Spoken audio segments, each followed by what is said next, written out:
En Radio Intereconomía, 100% ciencia, con Mamen del Ojo.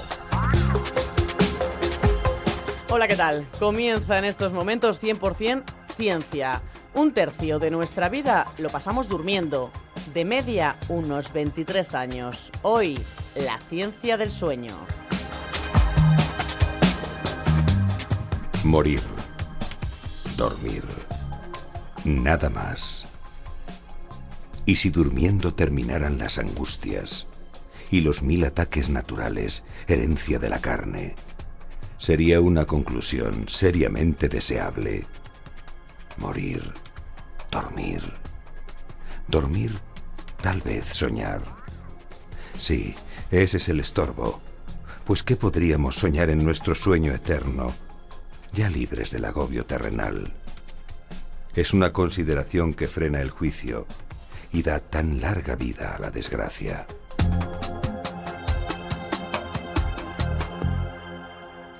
Esos 23 años que de media pasamos durmiendo no son en absoluto tiempo perdido. Para nosotros, dormir es una necesidad vital. La falta de sueño puede llegar a provocar la muerte.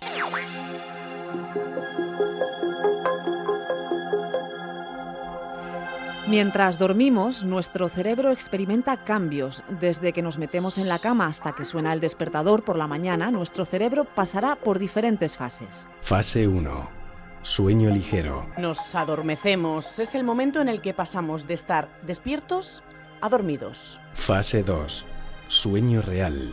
Disminuye el ritmo cardíaco y la respiración se hace más pausada. En el cerebro se suceden periodos de calma y de repentina actividad. No se registra actividad ocular. Fase 3. Transición. Permanecemos en esta fase apenas 3 minutos. Es un puente hacia el sueño profundo. Fase 4. Sueño delta. Fase NREM. Durante unos 20 minutos no soñamos. Las ondas cerebrales se ralentizan. De nuevo, el ritmo cardíaco y respiratorio descienden. Ahora es muy difícil despertar. Fase 5. Sueño paradójico. Fase REM. El cerebro se activa, nuestro cuerpo se pone rígido, los ojos se mueven con rapidez bajo los párpados, comienzan a producirse los sueños. La actividad cerebral durante esta fase es similar a cuando estamos despiertos. Existe una relación estrecha entre el estrés al que se ven enfrentadas las especies en su entorno y la duración del sueño REM. Cuanta más seguridad, más profundo será el sueño. En el mundo animal, la palma se la lleva el gato común, que permanece unos 200 minutos en fase REM al día. Las etapas de sueño se sucederán a lo largo de la noche en ciclos de aproximadamente 90 minutos. ¿Duermen todos los animales igual? Pues depende de lo que entendamos por dormir.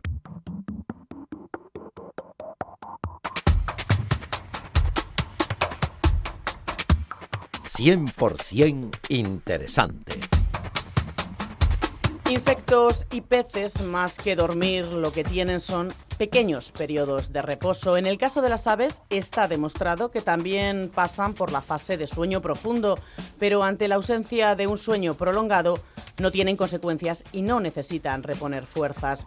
La mayoría de los mamíferos terrestres duermen como nosotros e incluso sueñan. Más curioso es el caso de los mamíferos marinos. Las focas tienen 2 tipos de sueño distintos.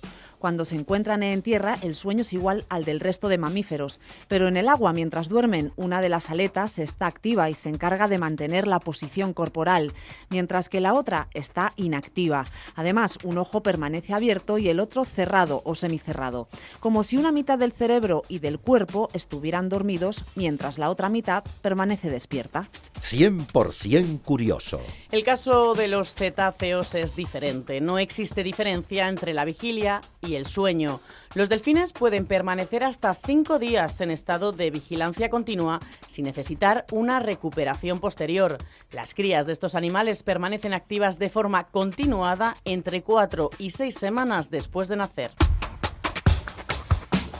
El vino es bueno, pero da sueño. ¿Sueño de dormir o sueño de soñar? No necesita dormir para soñar quien cumple en vida sus sueños. Difícil compromiso, porque quien hace de sus sueños vida obligado es que acabe teniendo reales pesadillas. Reales son, es verdad. Pero sí todo, prefiero tenerlas despierto que dormido. Porque dormido no soy nada y despierto tengo mi espada.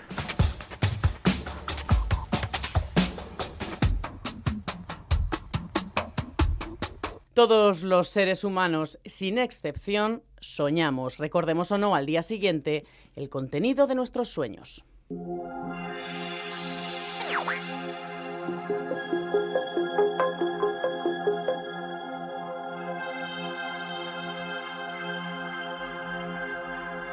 El hipocampo, una región del cerebro debajo de la corteza cerebral asociado a la memoria, es el responsable de que soñemos. Son nuestras experiencias diarias, de muchas de las cuales ni tan siquiera hemos sido conscientes estando en estado de vigilia, las que configuran las imágenes oníricas que se producen mientras dormimos.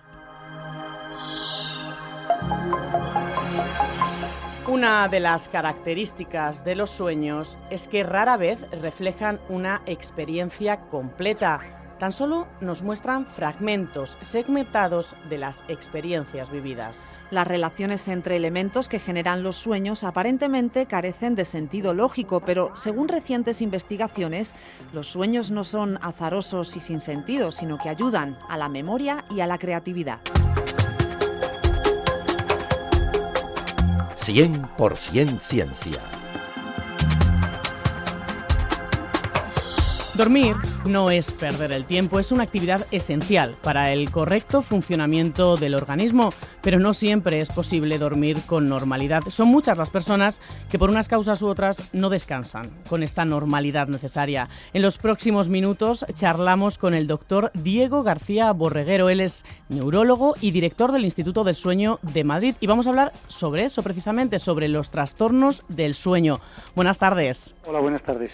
¿Por qué descansamos mejor cuando dormimos de noche que cuando dormimos de día? Bueno, esto se debe a que el cerebro está preparado para dormir de noche. El cerebro humano, hay otras especies de mamíferos en las que es diferente, pero el cerebro humano está preparado para dormir de noche.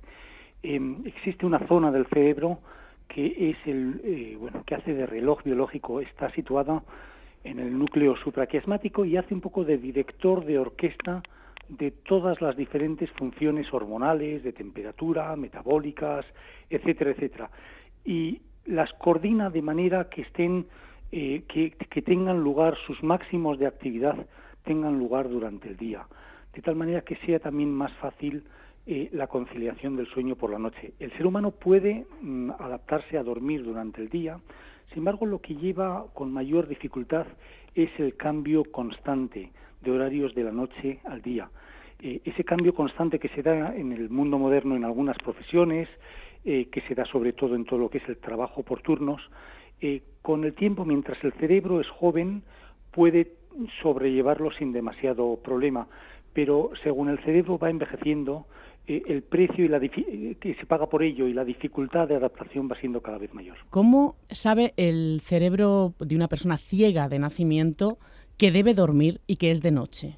Bueno, el cerebro, la actividad de las neuronas cerebrales tiende a producir estadios de disminución, a disminuir su actividad en algunos momentos y eso es lo que llamamos sueño. Uh-huh. Ahora, la organización para que todo ello ocurra durante la noche se debe, como digo, a las zonas que hacen de reloj biológico uh-huh. y estas están, de alguna forma, reciben información del exterior a través de la retina. O sea, existen vías nerviosas retino-hipotalámicas que van de la retina al hipotálamo y estas informan al cerebro de la intensidad lumínica en el exterior. Uh-huh. Pero también, por otro lado, una glándula situada en el cerebro llamada glándula pineal tiene la función de producir melatonina. La melatonina en el ser humano, en otros mamíferos es diferente, pero en el ser humano la melatonina se produce exclusivamente en condiciones de oscuridad. Es decir, cualquier glándula, cualquier órgano periférico va a tener información sobre si estamos en situación de día, de luminosidad diurna, o si estamos en situación de oscuridad nocturna, uh-huh. a través de la cantidad de melatonina que se encuentra en el torrente sanguíneo. Por lo tanto, las personas ciegas tienen que tomar esta melatonina de una manera extra para regular esos ciclos? Las personas ciegas tienen mayores dificultades para conciliar el sueño. Ya depende un poco del tipo de ceguera. Si hay incidencia directa, si el tipo de ceguera no impide que haya incidencia de la luminosidad exterior sobre la retina, bueno, pues la transmisión de impulsos nerviosos va a estar preservada con toda normalidad. Ahora, en muchos tipos de ceguera esto no va a ser posible. Y entonces, la señal que le llega del exterior a la persona ciega va a ser una señal con frecuencia, no digo que siempre, depende del tipo de ceguera, pero con frecuencia va a ser una señal defectuosa. Con lo cual nos encontramos que con frecuencia personas ciegas tienen el sueño más que concentrado en un periodo de las 24 horas, o sea, en la noche, sino que lo tienen en forma de pequeños fragmentos de somnolencia a lo largo del día. Nos encontramos algo parecido, por ejemplo, en personas con situaciones con lesiones cerebrales, en personas que se encuentran incomunicadas con el exterior. En los hospitales lo vemos mucho, por ejemplo, en las unidades de cuidados intensivos, que el sueño se fragmenta y en vez de ocurrir por la noche, empieza a ocurrir en pequeños fragmentos a lo largo de las 24 horas, casi de manera aleatoria. ¿Cómo afecta a las estructuras de nuestro cerebro una falta prolongada de sueño? Es decir, ¿puede llegar a cambiar en nuestro cerebro? Bueno, puede llegar a matar. Puede llegar a matar. Sabemos por experimentos animales que sin sueño la vida no es posible. En animales de experimentación esto está muy bien controlado. Cuando producimos supresión completa y total prolongada de sueño, en algún momento se produce un desajuste metabólico, se produce también una alteración inmunológica, de tal manera que la proclividad a las infecciones aumenta y en algún momento la rata de experimentación acaba por morir. En las personas, en los seres humanos no lo sabemos por motivos éticos, aunque de hecho en cualquier especie animal el sueño es necesario para preservar la actividad cerebral. ¿Se puede recuperar el sueño cuando pasamos unas largas noches, por ejemplo, estudiando, sin dormir, haciendo exámenes, que es lo que no se debe hacer porque el cerebro no nos va a funcionar correctamente, y luego decimos, me he dormido 12 horas seguidas? ¿Hemos recuperado sueño o ese sueño que se pierde se queda perdido para siempre? Esta es una pregunta que está dando origen a una gran controversia últimamente. Vamos a ver, en el pasado se tendía a pensar que sí. Hoy día lo que pensamos es que la sensación de bienestar es lo que se recupera. Es decir, cuando nosotros no dormimos tenemos una sensación de cansancio, de irritabilidad, una serie de síntomas subjetivas que durmiendo, pasado cierto tiempo, un número mayor de horas, sí lo recuperamos. O sea, el sábado que dormimos más, por lo que no hemos dormido el resto de la semana, sí recuperamos el bienestar. Ahora bien, el déficit de sueño produce otro tipo de problemas menos psicológicos, menos subjetivos, que sin embargo no se recuperan tan fácilmente. El déficit de sueño, la falta de sueño, produce alteraciones en la secreción de algunas hormonas, cortisol, catecolaminas, produce alteraciones en el metabolismo de la glucosa, y estos a lo largo del tiempo tienden a ir acumulándose. Esto es lo que durmiendo el sábado por la mañana o el domingo por la mañana ante el fin de semana, nosotros no vamos a poder notar si se está compensando o no. Lo único que vamos a notar es que el cansancio subjetivo ha desaparecido. Pero ¿en qué medida la falta de sueño nos va predisponiendo a en el futuro acabar teniendo una diabetes, por ejemplo? Esto es algo que por dormir el fin de semana no va a cambiar. Efectivamente. Y vamos terminando, pero ¿por qué a medida que nos hacemos mayores, que vamos envejeciendo, dormimos menos? ¿Es que necesitamos dormir menos? Bueno, vamos a ver, no del todo. Dormimos algo menos. Las necesidades de sueño son un poquito menores. El sueño también es un poco más, algo más superficial, es decir, es más fácil despertarnos, pero sobre todo lo que ocurre, según nos vamos haciendo mayores, es que el sueño se concentra menos en la noche y se dispersa más a lo largo del día. Nos pasa en una pequeña medida algo parecido a lo que comentamos hace un momento sobre las personas ciegas. Es decir, el sueño de estar concentrado absolutamente en el periodo nocturno, como puede ocurrir en una persona de 20 años, empieza sí tiene lugar durante el periodo nocturno, pero en menos cantidad, y en cambio la somnolencia durante el día es mayor. Pues se nos va acabando el tiempo ya, no nos da para más. Doctor Diego García Borreguero, muchísimas gracias por haber atendido la llamada de 100% Ciencia. Ha sido un placer, ha sido un placer. Y nosotros pues continuamos aquí unos minutitos más hablando del sueño.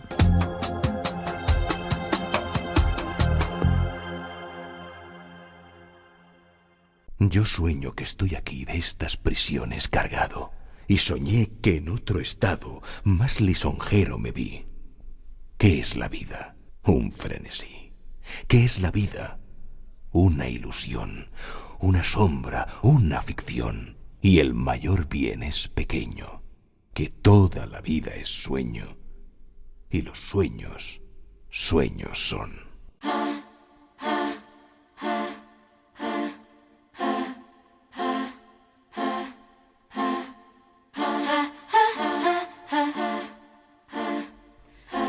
No solo el sueño nocturno es reparador y necesario, incluso dormir la siesta puede aumentar la inteligencia, mejorar la memoria, estimular la creatividad y favorecer la planificación futura.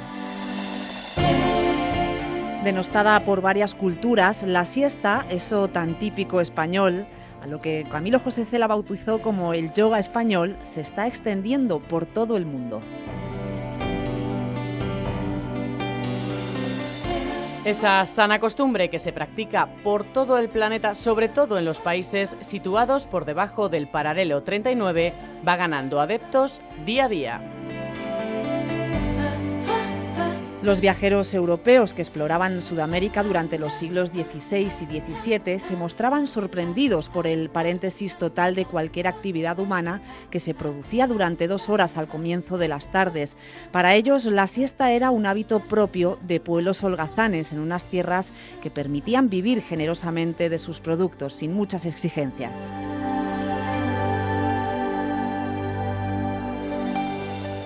La palabra siesta se origina de la construcción latina hora sexta y se sitúa a unas 6 horas a partir de la salida del sol, es decir, poco después del mediodía para los antiguos romanos, que era cuando tenían costumbre de parar para descansar de su jornada laboral a la sombra de algún olivo o bajo techado.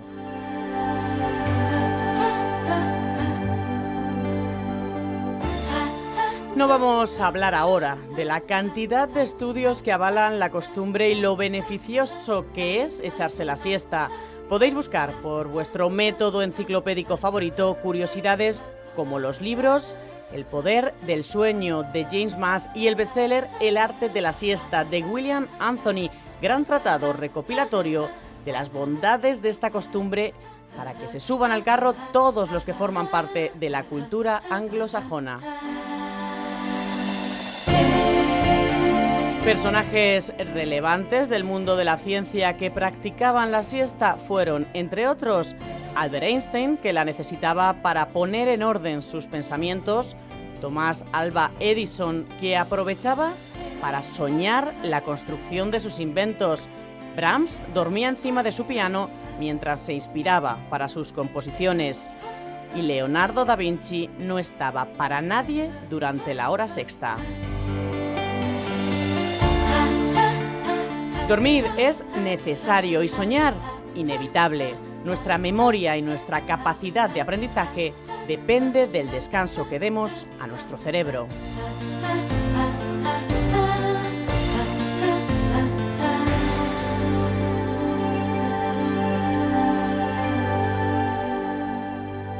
Hasta aquí lo que ha dado de sí esta edición de 100% Ciencia esta semana.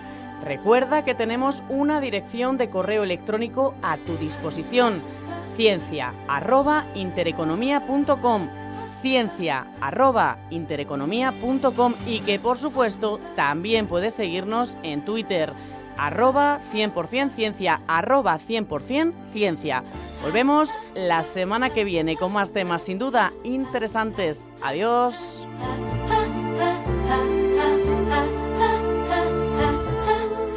100% Ciencia con Mamen del Ojo.